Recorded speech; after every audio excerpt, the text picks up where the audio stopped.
Diqqat! O'zbekistonda bolasiga pampers sotib olib kiydiradigan ota-onalar diqqatiga.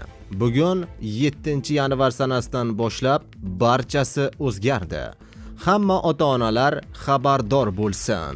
Assalomu alaykum, hurmatli tomoshabinlar. Tezkor yangiliklardan birinchilardan bo'lib xabardor bo'lishni istasangiz, videorolik ostiga like tugmachasini bosib qo'yishni unutmang.